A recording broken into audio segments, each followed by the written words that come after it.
the event. So the event will also be recorded. You will receive a recording following today's session as well. And with that, we'll go ahead and get started.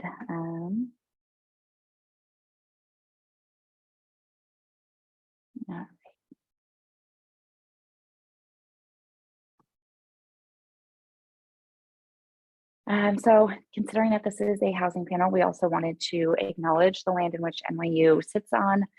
New York University acknowledges that it is located in an ancestral Lenape homelands, and it recognizes the long-standing significance of these lands for Lenape nations, past and present.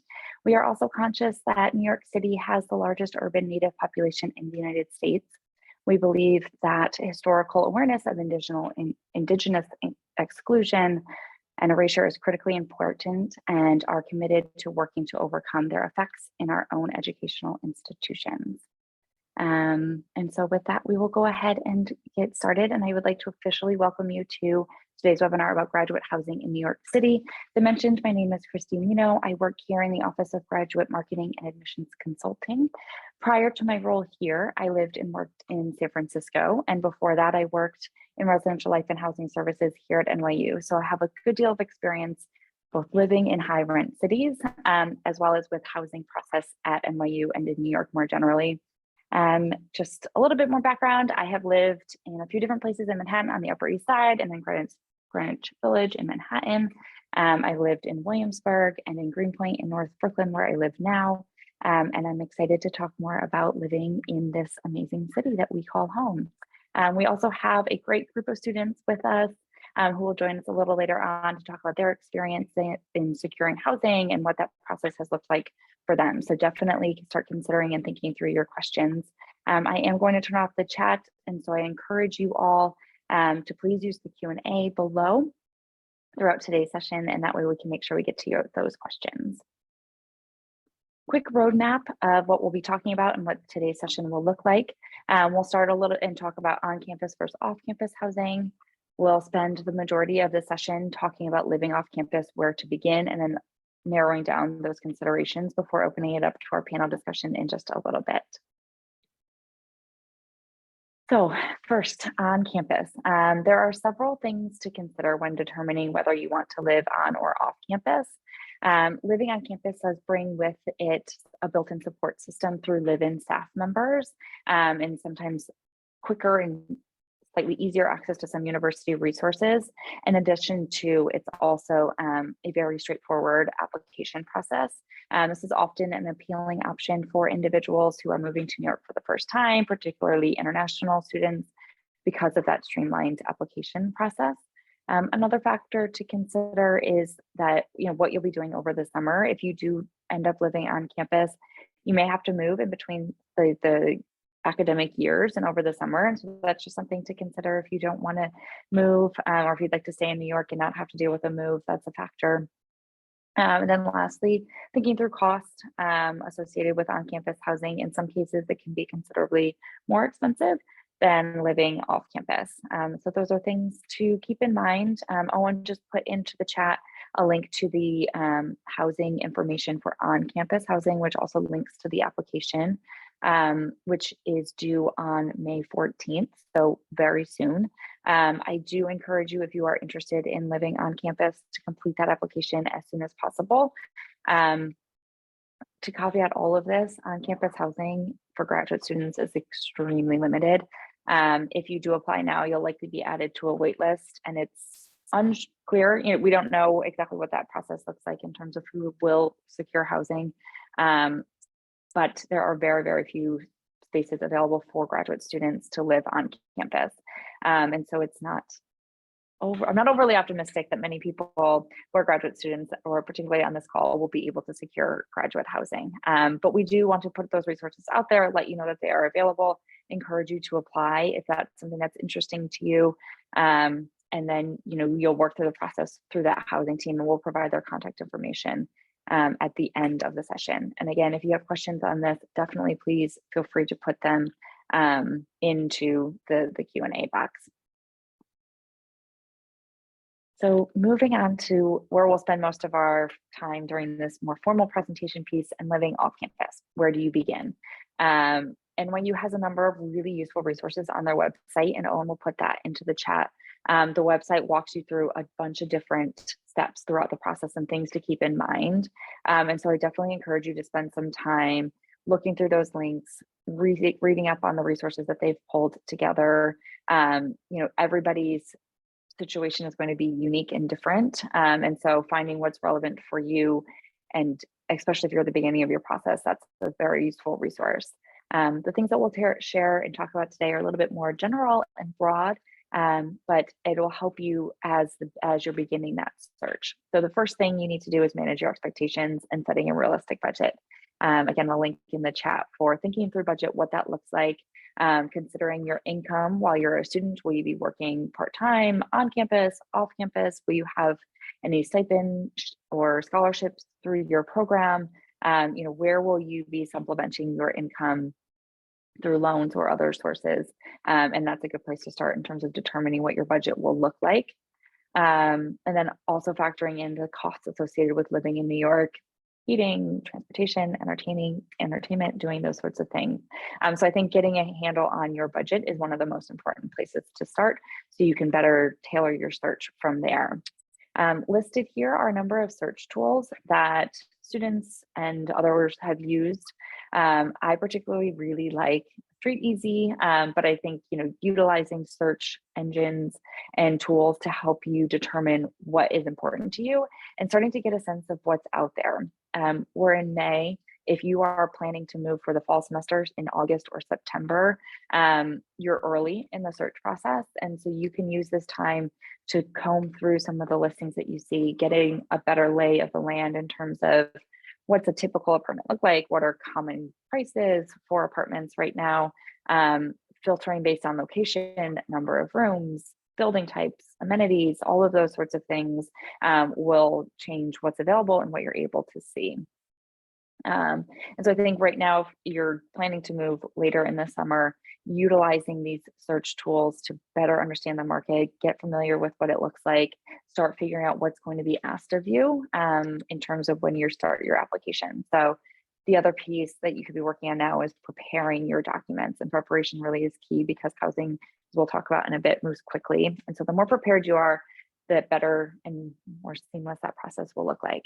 And so some of the financial requirements or things that you may be asked to submit as part of your application is proof of income, which could be, if you have a scholarship, that would be something that you would include. Any pay stubs if you're currently working.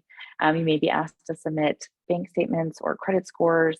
If you do have on-campus employment, you may be asked, or any sort of employment, a letter of employment confirming that you will have an income. We recognize that a lot of students may not have the funding and the financial documents required, and so a lot of students will use a guarantor, and that is a service similar to a cosigner that helps you meet those financial requirements in order to secure an apartment.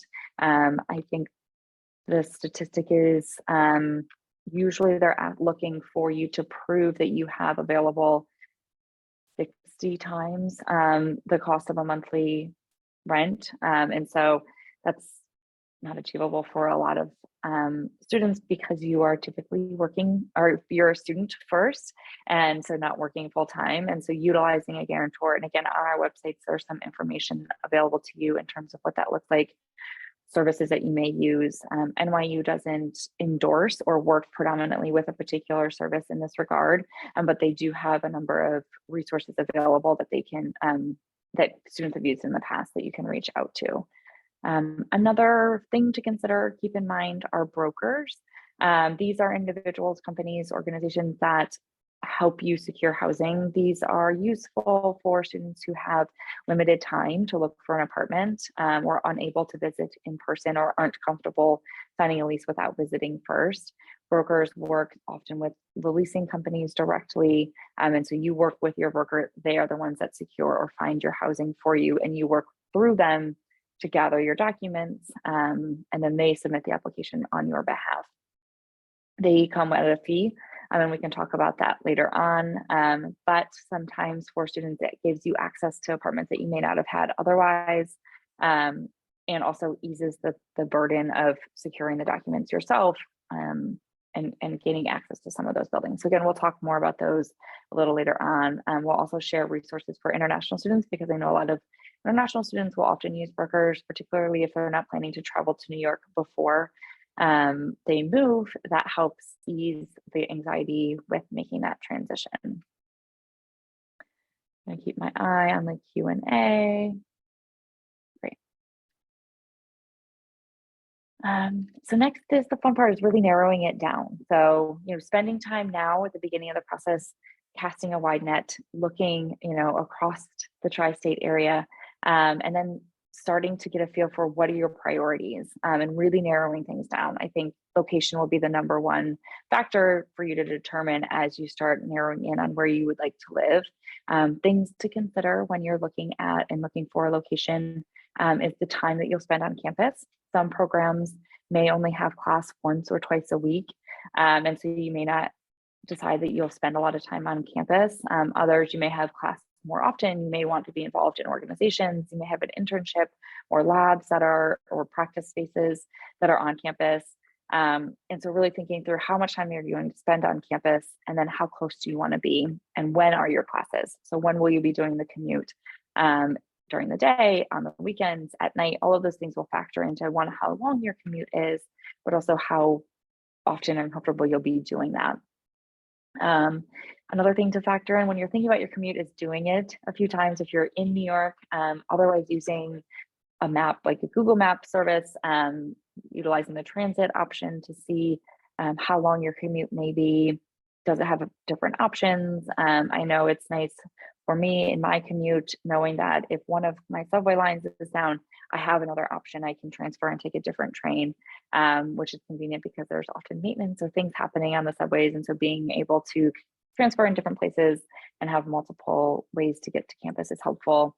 One thing that's nice about NYU's campus in particular is that it's really accessible via public transit. Both the Washington Square campus and the Brooklyn campus have a number of different subway lines that come into it. And so we have students that commute from all over the area.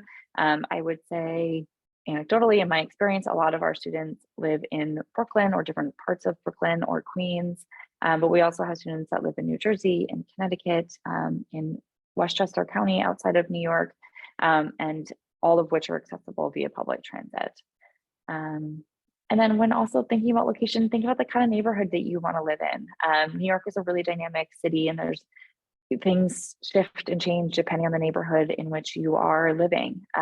Ways that you can get a feel for different neighborhoods if you aren't local to New York or able to experience them in person. Blogs and social media accounts I find are really helpful.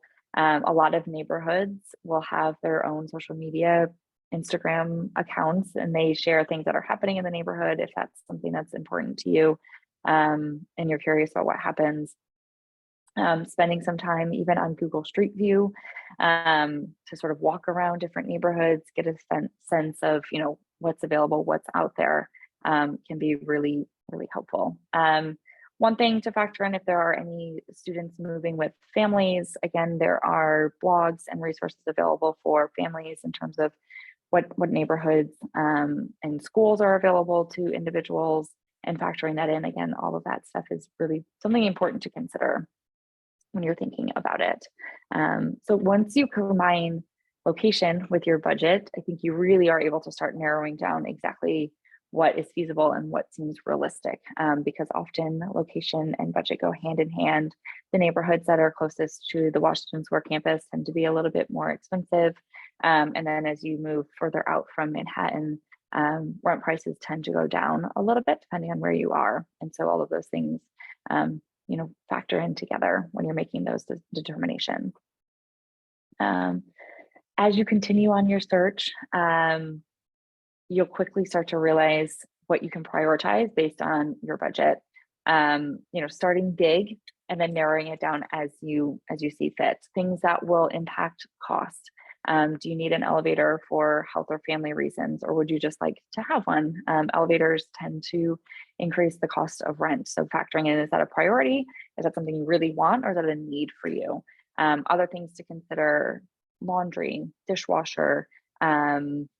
Do you want to have access to common spaces, outdoor space? All of those things will impact what is accessible and what you have available to you. Determining your non-negotiables and using that as a foundation for your search will really help you in terms of narrowing things down, but then recognizing that your list of non-negotiables may change and shift. I find that people who are moving to New York from smaller cities or more rural locations come in with really lofty ideas of what they may be able to afford. And then as you continue through your search, you realize those things aren't as important as I thought they were. And recognizing that the trade-off for living in New York is usually worth it. Another thing to factor in is a roommate. That's a great way to, one, cut down on cost, but also have access to different buildings, different neighborhoods, and start building your community if you're moving to New York for the first time. NYU does run a Facebook group where individuals will post if they have a space already available. So that's a great option if you want to join an established apartment. Finding a roommate that already has a space and a room available is a great option. But also it's an opportunity for you to connect with others that are looking to start at the beginning. So you may find a person that's also looking for a roommate, and the two of you can venture into your housing search together. Other resources in this regard that may be useful, connecting with your program. Individual programs may have WhatsApp groups or individual Facebook groups or LinkedIn groups that may be helpful in terms of connecting with others in your program who are looking for housing. Sometimes programs share, I'm graduating, I have a space in my apartment if anyone's interested in moving in with other current students. And so really networking with the program in terms of helping you find roommates, but also find apartments that may be available. And Owen has put in a few chats there as well. So definitely take a look at those. Again, one thing that I really want to keep in mind and stress is that housing does move very quickly in New York. And so typically you'll start applying for a space 4 to 6-ish weeks before you want to move in. So again, if you were looking to move in August 1st, it's a little early right now to start applying for those spaces because they tend to want somebody to move in pretty quickly after that application process. So utilizing the time that you have now to narrow down your location, start to figure out if you want to have a roommate, determining who that roommate might be, and then really connecting with those people and those pieces as you move forward. I'm going to pause again. I'll take a quick look. I don't see any questions, so definitely please put in some questions as you have them. That's the end of my formal presentation. I know that was a lot of information. And so thank you to Owen for dropping some of those chats in. Again, you'll receive this presentation after so you can review all of the information.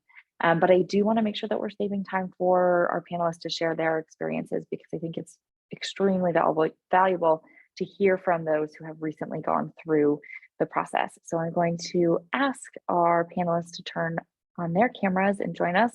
I'm going to stop sharing my screen and I will ask all of our panelists to introduce themselves, share their name, their school or program, share with us where you're living currently, and then give a quick, how did you determine where you wanted to live and what were the big factors that contributed to that. So I'm going to go through as I see on my screen. So Ian is first on my screen, so I'll ask you to do your introductions first.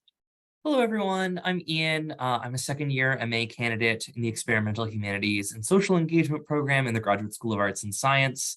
I personally live in a neighborhood called Bedford-Stuyvesant, which most people just abbreviate to Bed-Stuy, kind of a famous neighborhood in New York.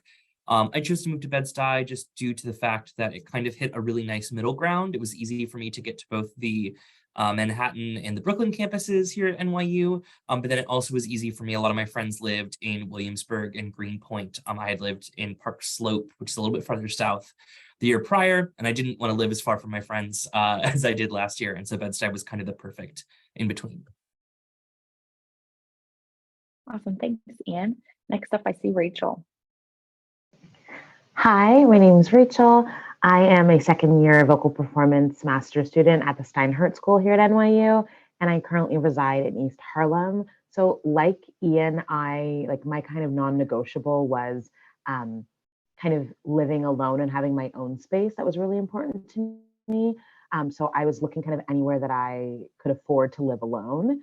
And then it just so happened that a place I found was really close to some of my friends in my cohort. And like Ian, I wanted to be close to my friends. So it just kind of seemed like a no-brainer that this was the perfect place for me. Awesome. Thanks, Rachel. Meher, you are next on my screen. Great. Hi, everyone. My name is Meher Gujral. My pronouns are she, her, and I am a second-year master's student in documentary film at the Journalism School at the Graduate School of Arts and Science. I live in New Jersey. My housing journey was a little bit different because I had family in the area and decided to live with them during graduate school. I lived nomadically for a few years. And so it was nice to kind of, the prospect of going to graduate school was also partly of like, oh, I will be able to live with family and kind of have a settled kind of certain and comfortable period before choosing to go to graduate school, during my time in graduate school, so to say. And I think what made that easier was being familiar with the area. I'd grown up partly in New Jersey, and so it was easy. I knew how the public transit system worked. I knew how easy it would be for me to get to NYU's campus with kind of the great transit system that's available. And the prospect of saving money, of course, contributed to that as well. And so that's kind of how I ended up choosing to live in Jersey. That's great. Thank you. And then Niket. Okay, hi everyone. My name is Nikit, and I'm a second-year master's student in the Tandem School of Engineering in the Financial Engineering program. I'm originally from India, and I currently live in a place called Bay Ridge within Brooklyn. So the reason for choosing Bay Ridge is because most of the Tandem students who are from India, they live in Bay Ridge. And for me, the number one priority was I wanted to live at a place where most of my peers are there, so that it will be easy for combined study or having someone to go to school together. So that was like the number one thing on my list. So that's the reason why I chose Bay Ridge. And also, like as Christy mentioned, there were a lot of Facebook groups and groups for your particular programs as well. So I got into the group and I just asked everyone where people lived and what is kind of like safest area around Brooklyn to live. So Bay Ridge was my first option that way.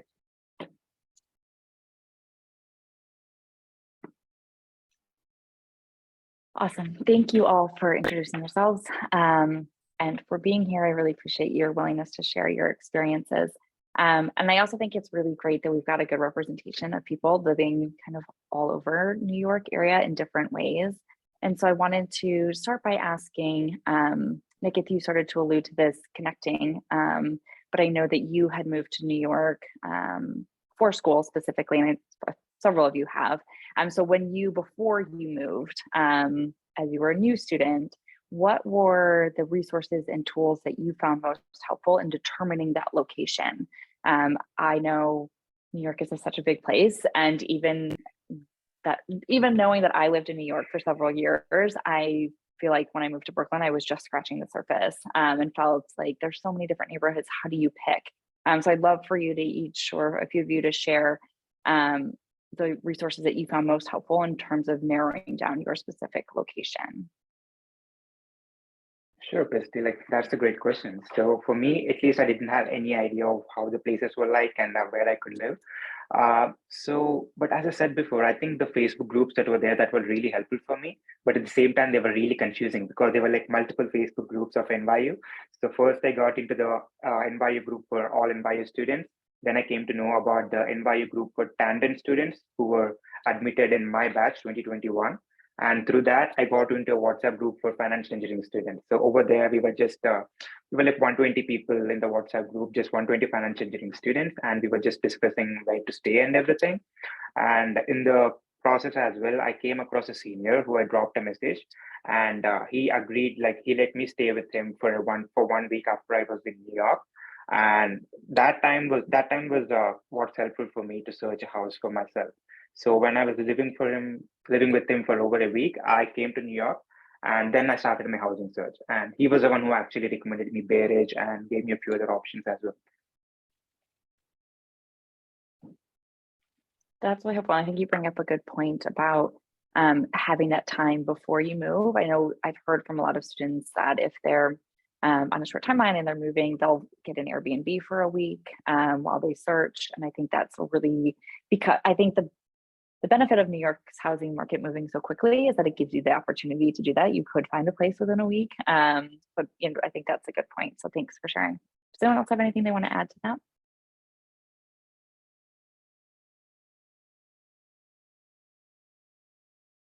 Great.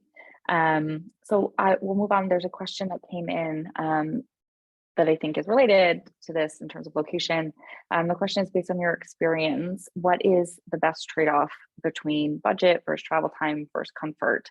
And so because we've got people that are moving, kind of living in all different places, if you all would, talk about your experience, and Meher, I think this is also relevant for you because you're living further out and commuting in versus some of you who may live a little bit closer and have a shorter commute time. Yeah, I can speak to that first, unless Meher, you wanted to go. But No, go for it, Ian. in my own experience and having kind of lived in, just for a quick context, the first apartment that I lived in with 3 other NYU graduate students. And as I mentioned, that was in Park Slope. We were about like a 4th floor walk up. We had like in-unit washer and dryer and a washing machine and everything. And that was really, and now basically I live like on the 1st floor, kind of right up against a pretty busy street. So it is kind of a pretty large difference. And I will say I'm definitely kind of experiencing, and now I just live with my partner, who's not an NYU student. So that also is a kind of big difference. I have experienced kind of a reducement in comfort, but also a reducement in budget that I feel like is fair and I'm cool with and I can kind of handle. But that said, like after a year of living here, I'm really excited to move back to some place where I was like, okay, you know what? I compromised on, I really wanted in-building laundry. This was the place that I ended up. Everything was kind of right except for the in-building laundry. I decided to compromise on that. And I've lived right with having a laundromat around the corner, but I'm really excited to know that that's kind of my priority next, right? And especially, this is kind of dependent upon what kind of program you're in, but in regards to travel time, if you're able to be in a program where you commute at off hours, I find, and maybe I'm sort of weird here, but I find the NYU subway system very pleasant to kind of be on, especially at the kind of non-commuter hours. My current commute to campus is about like 25, 30 minutes. I really wouldn't mind if it was closer to 45 or 50, as long as I'm not kind of on like the really packed trains at 9 and 5. My experience, I guess like a year and a half ago, was I read so much on the train, right? I read so many books. And so I personally would prioritize a kind of budget and comfort thing as almost kind of tied, and then travel time, especially if you can kind of navigate being able to commute at those off times as a kind of much less of a priority personally. Yeah, sure. I think I'll add to that, Ian. I think similarly in terms of my commute is about an hour to an hour and a half, and I haven't minded it all the time. Like I feel like I really can use that time in terms of like, I don't know, I am either often like I'm meditating on the train, I'm reading a book, I'm able to work. As long as you don't get train sick, I feel like depending on the train system that you use, there is like time to use that time productively and be able to kind of even, just like have a good, also kind of separation between everything that you do on campus and like a separation between home and school/work life. So there can be positive benefits to that kind of commute, so to speak, as well. And I think I have other friends as well who kind of made that trade-off as like international students or domestic students to kind of live slightly further away from campus due to saving costs or other reasons as well. And I think, it's just about kind of seeing what your school schedule and your kind of life schedule looks like. If you have classes that are sometimes that have a bit more hybrid flexibility, depends on how many days you actually have to be on campus. If you do a part-time job on campus, I think it's always about to see how many days are you kind of at specific locations in the city, and based on that, like knowing where it makes it most convenient for you to be able to live, because there's some programs that might not require you to be on campus 5 to 6 days a week. Some programs might require you to only be on campus like 3 days a week. So really seeing on what works best for you and trying to predict that as a grad student. Yeah, if I could also add to that, I totally agree with what my colleagues have said. I think prioritizing comfort and budget have been the most important things for me. I was really unhappy in my first living situation in New York. So being comfortable in the place that I was living was really important to me. So it didn't matter where I was in the city. I just needed to know I was comfortable and I could afford to live alone in that comfort. Again, like even with the transit and like transit times, sometimes the trains are delayed. Sometimes there's maintenance on the train. So even if you are having like a 25-minute commute, some mornings it might be 45 minutes. So like as long as you just got to get comfortable with the trains. But yeah, I think it's best to kind of prioritize, in my experience at least, comfort and budget. I think those are all really great points. And a lot of it is tough because it's, you don't know until you know sort of thing. And so recognizing that a few of you, I was in a good situation and I moved and now I don't really like it, or I wasn't and now I've moved and it's a little bit different. So recognizing and having that as an expectation when you're moving, that things might not live up to exactly what you envision, and that's okay because you can move, which is another option. I think one factor also to consider, or keep in the back of your mind, is the type of lifestyle that you want to have while you're in New York as a student. If you know you're going to be in New York for 2 years only, and this might be your only chance to live in New York or to live in the States if you're an international student, then maybe you prioritize location in a different way because you want access to cultural activities or restaurants or things that you feel allow you to bed yourself in the city in a different way. And so I think that's it. A lot of this is all personal preference, right? But things to consider and to think about. When I first moved to New York, I lived in a really small studio with my partner. So the two of us, and we were kind of crammed in there, but we spent so much time outside of our apartment for that reason that we were able to really capitalize and enjoy living in New York. And that was fine for us, but I wasn't a student. So I think that would have been different too, like recognizing that you need that time to study and focus in a different way. So thank you all for sharing that. I think that's really helpful and things definitely to consider and keep in mind. The next question, and one that comes up a lot when we're talking about housing and a lot when we're talking about living in New York more generally, is around safety. There's some questions about, can you describe safety and crime rates when choosing a location? What are safe areas to live as a student? For example, if you're traveling home alone at night. I will open it up and ask if any of our panelists want to share their experiences, but recognizing that safety is a personal feeling, and there's a lot of factors that go into whether or not you feel safe. And so we can't answer questions about whether you as an individual will feel safe in your journey living in New York, because there are factors. Who you are and how you identify and what you look like is a big piece of that. The environments that you're coming from, your comfortability with public transit and being out by yourself, all of those things weigh in. And so I want to acknowledge those before we have a conversation on safety.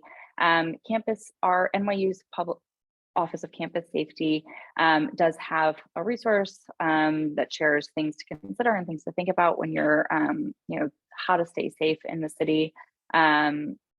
Another thing to keep in mind is that if you are on NYU's campus, you do, and which is really broad speaking because there are NYU buildings across Manhattan and Brooklyn, but they are almost always all staffed by a campus safety officer.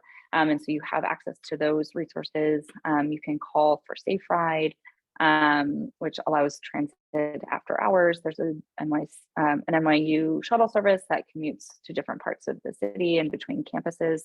And so there are those things as well.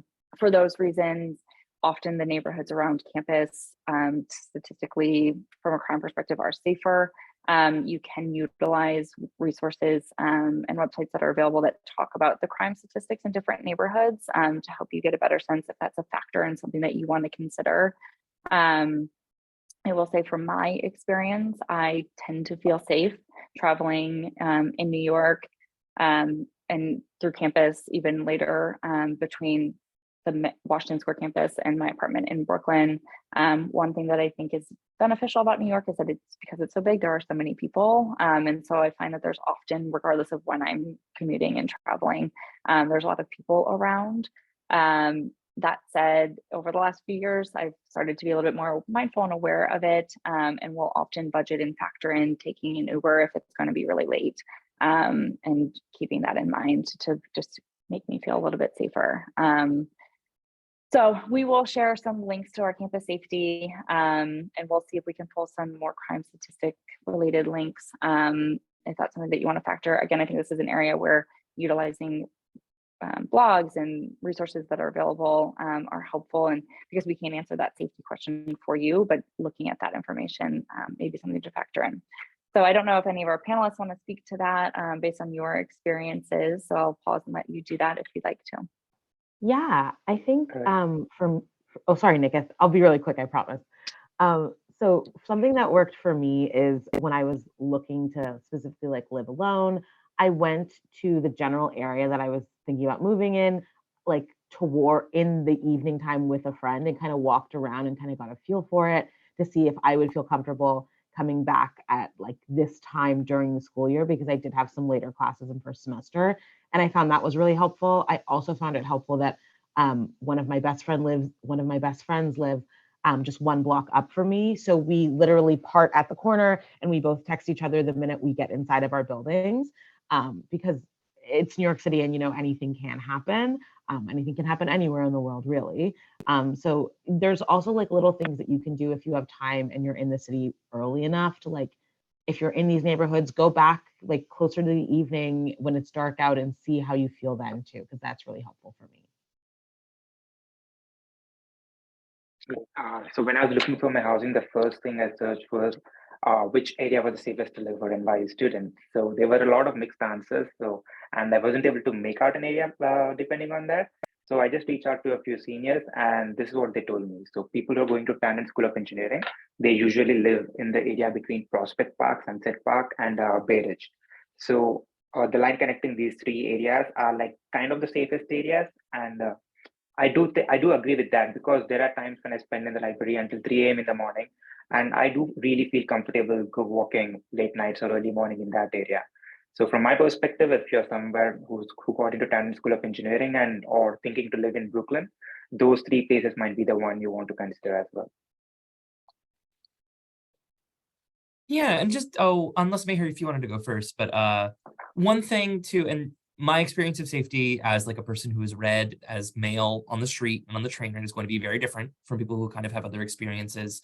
But two kind of meta things that I feel like people don't really talk about in regards to safety in New York.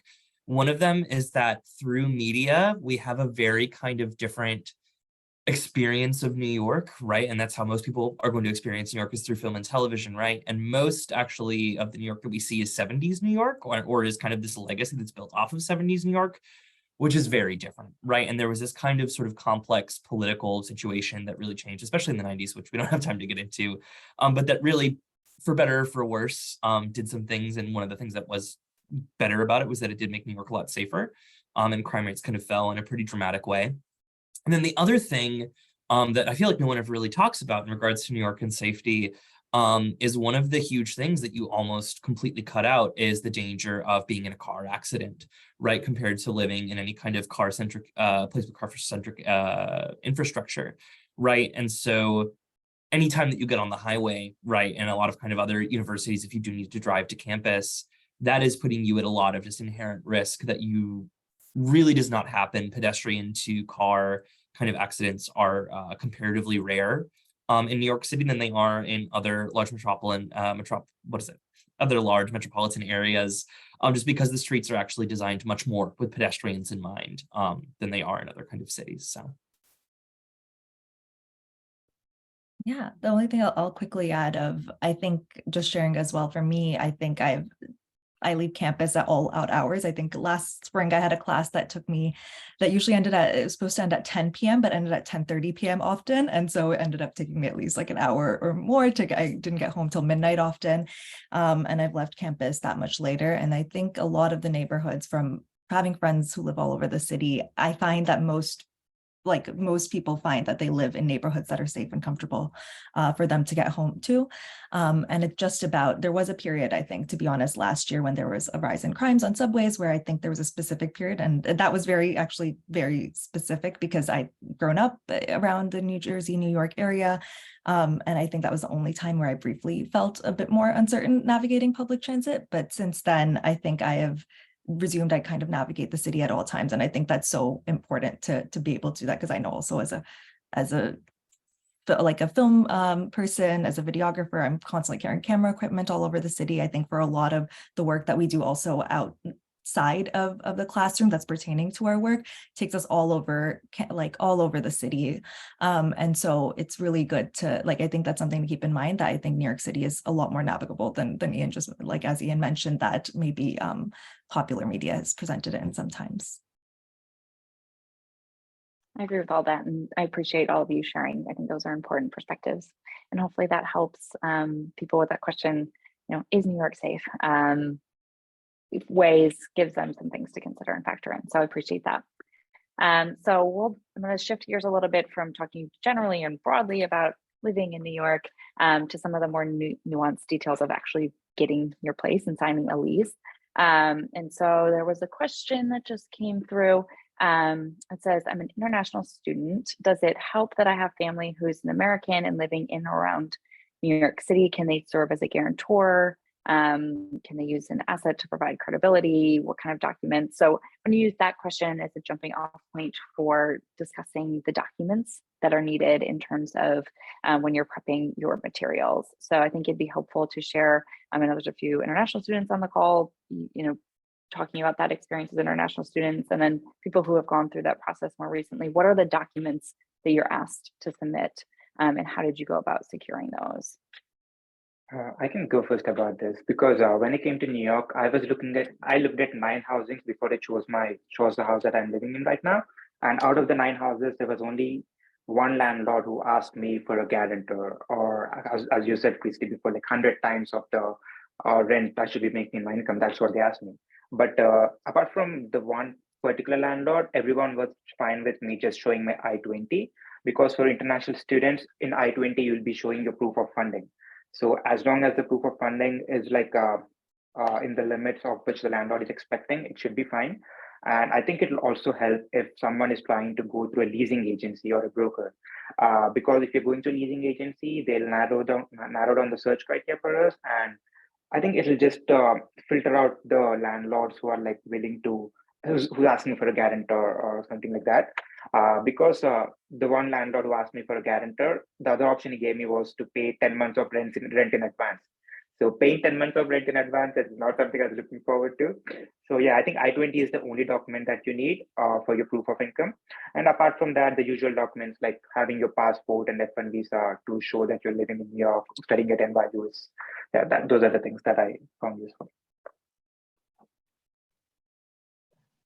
I'll say, as an international student who also has a lot of family in New York, I was lucky enough at my first place that when I did need a guarantor, they would accept my my U.S. family information to serve as a guarantor for me, because my place didn't actually ask me for my I-20, and I wish that they had, because it would have been a lot less paperwork. But they did ask quite a number of things. So make sure you have all of that stuff really prepared beforehand, and it's really important. Just make sure you have it all. Something too that they don't tell you, you kind of really have to figure out on your own. If you are either on a scholarship here at NYU, or you're just you have extra kind of refunding of the loans, because sometimes you're able to kind of structure your loans to where you'll also be given a bit of money to kind of just survive. No apartment will ever ask you for that, right? But if you can kind of work with the bursar's office to basically show the amount that you're receiving each semester, that can be huge. I would not have qualified for any of my apartments, right, if I had not given them that information in addition to all of my employment information, basically. Yeah. Oh, I just want to add one more thing of what Rachel said. So I think either asking for an I-20 as a proof of income or asking for a guarantor to show your proof of income, that depends on the kind of area that you're living in. If you're looking to live in a more residential kind of area like Bay Ridge or Sunset Park, so in residential areas, they do not, what I found was they were not asking me to show insane amount of income. But if you go to more towards commercial areas, they will ask you for that because there is a lot of demand for the real estate in that places. So if you're just willing to get on your I-20 or show a low proof of income for your rent, I think it will be better if you look at more of the residential places within New York.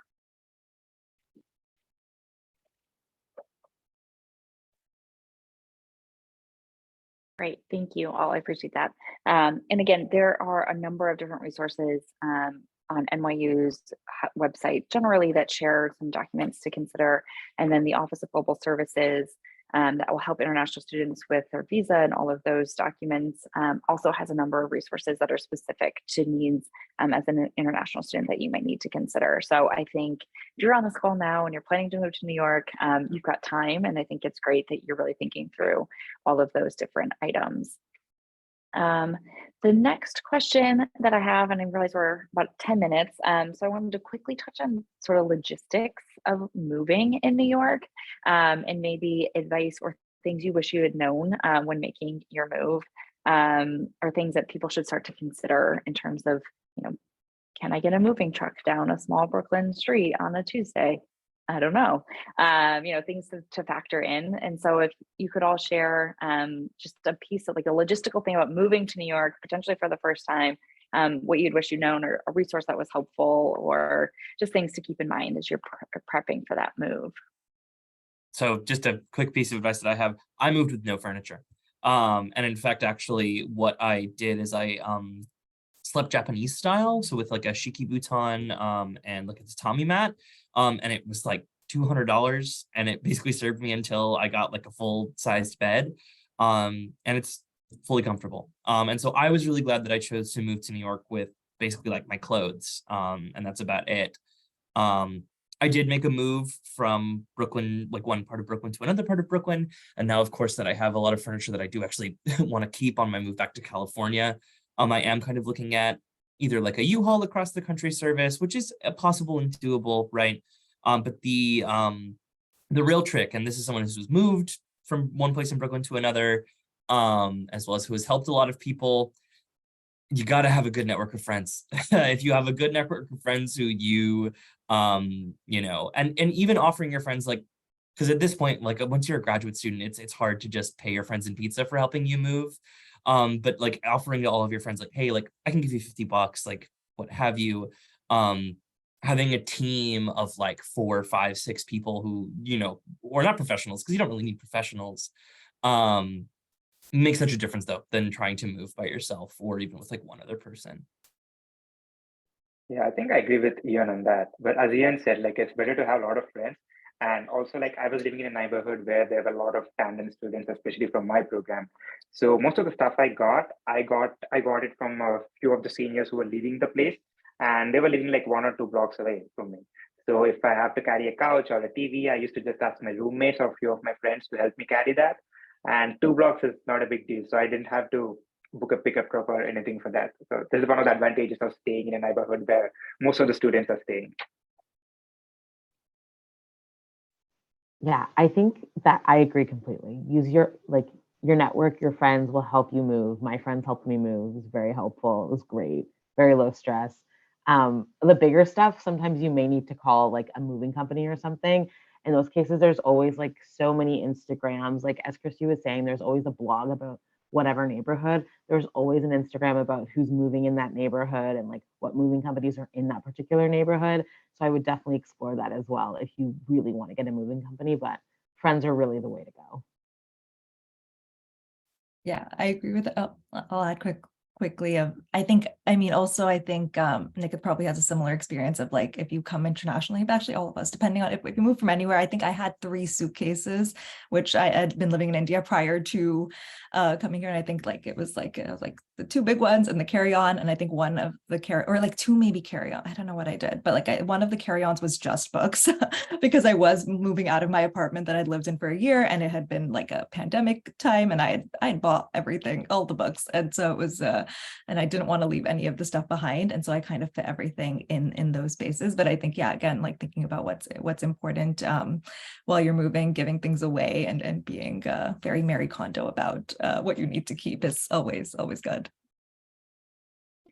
Definitely, I think those are all great points, and that reminded me that there was a question in the chat about can you find apartments that are furnished, and so just quickly to address that, yep, I think it's possible a lot of times. And there was another question about short-term leases, and often those go hand in hand. So you may be able to look for some sort of sublet where someone is traveling for 6 months and their houses or apartment is fully furnished, and you can fine to live there. I think they're a little bit more niche, and you have to do a little bit more digging and really get plugged in on the Facebook groups for different neighborhoods. But they're out there, and that's a possibility. And there are some companies that do target or promote really with students that are fully furnished, more basic type living situations. So they're out there and they're available. And so just spending some time digging through. But I agree with everybody. There's furniture, people are constantly moving in and out of New York. And so there's always cheap furniture being sold. Facebook Marketplace is huge in our neighborhood. I found a lot of stuff on there, neighborhood groups. So once you're in and you're established, finding areas in your neighborhood where people are getting rid of things or walking on the street, you never know what you can find. There was a period where I think half of the furniture in my apartment was just cubed off the side. And that works, especially if it's going to be a short-term living situation for you and you don't want to spend a ton of money. Those are good things to keep in mind. And then there's also a ton of different big box stores in New York and around the area. So you can buy a lot of things. I think it's evident here, you can move with very little and be just fine. But those are good questions to consider. So in our remaining few minutes, I just wanted to give everybody an opportunity to share either something that they wish they had known before starting their search process, or just what do you love about living in New York? I feel like it can feel overwhelming to move to New York, but the reason that so many people go through it is because it's such a great place to live and go to school. So sharing things you wish you'd known, piece of advice, or just something that you really love about New York. And so I'll give you 30 seconds to think on that, and want to remind everybody here that following today's session, you will get an email from us with a link to the recording, as well as an opportunity to provide feedback. So if you have things that you wish you had seen or other questions, please respond to that and let us know. And congratulations. I know a lot of people are accepted to a program, so hopefully we'll see you all in the fall. But with that, I'll open it up and let who would like to go first, share some final closing thoughts. Sure. So I can share one thing that I knew before I started my housing search is that the landlords or the leasing agents, they're not going to reply you back if you're not in New York. So the houses, as Richie said before, houses in New York move pretty quick. So if you tell them you'll be in New York in a week or in a month, that the more chances are they're not going to reply back. So if you're already in New York and you're ready to visit the house in person or sign the lease within the next 1 or 2 days, that's the only time when they're going to reply back. And also, if you like a housing, just sign it within the same day, because I've seen a few friends who liked the housing and took a long time to sign the lease. And they ended up using the house. So if you like a house, personally, I like my house and I signed it within 2 hours of seeing it. So that's how quickly you need to move. Yeah, absolutely parroting what Niket is saying. I was able to, the only reason I have my current apartment is because I really snatched it up about an hour and a half after it went up. And I had a video tour and that was fine with me and I signed it. But I just want to tell a little story. Actually, it was literally yesterday about why I love living in Brooklyn specifically so much. There's a park in my neighborhood called Von King Park, a very kind of neat space. And, yesterday was one of the first kind of really nice days of spring. And there was just a completely free public, it was functioning like a little day rave with a full sort of suite of DJs who were there. So many different people in the neighborhood and then from surrounding neighborhoods all came and just all danced together, just kind of in the middle of this public park, right? And I can't think of, there's nowhere else I've ever lived where that could ever possibly happen, right? And so that was really beautiful and really awesome. I guess my favorite thing about New York is kind of what Ian was saying. There's literally nowhere else like this. And there's always something to do. There's always something to explore. And I love walking the city and just seeing what everyone is up to, what new stores are up, what restaurants have closed, where people are going. There's always a walking adventure. And I love doing that, especially in the spring and summer. My one quick little tip as seeing friends who are also moving around or like making changes at the moment as well is do the virtual tours, even if you're far away. I know that places get snapped up quickly, but if you are like trying to like look for the fall, like, and if you're far away, start to get a sense of like what you would like out of a place. Because I think because that would be useful for you when you arrive here, just like kind of scope around, do those tours, get on Zoom calls if you can, start making those arrangements, because knowing what you want ahead of time, and like, maybe you're kind of manifesting it as you arrive. Yeah, no, similarly, what my colleague said, I think New York's my favorite city in the world. And I know that I didn't feel too compelled. And that's also part of why I chose to kind of live in Jersey and where I live. I think I didn't feel compelled to squeeze my New York experiences into my NYU experience. I know that I kind of have a longer relationship with the city, and I know that I'll keep I'm excited to kind of maybe hopefully live it all over it or wherever I kind of find a spot. But there's just a lot to enjoy about it, kind of, I think, at every age. And it's a very like also old people friendly city in so many ways. Like I feel like it's a very different ages friendly city. You can there's always something to do regardless of what stage of life you're at. I feel like I'm ready to go to like a favorite spot of mine is Bryant Park with New York Public Library, especially during the daytime if the sun hits you right and you're kind of just there, if you can find like a good lunch spot there. And kind of all over the city, there's these really beautiful spots. And of course, personally, professionally, I feel like it really, being an NYU student, being able to take advantage of all of what New York City offers you is a really special experience. So I wish everyone luck as they navigate the whole housing process. Thank you. And thank you all for sharing. Thanks again to our panelists for their willingness to share. I'm putting up our contact information again. You'll get an email from us. So reach out if you have any additional questions. Thank you all for joining us on this call, and hopefully it was useful, and we'll see you in New York. Thanks all. Have a good rest of your day.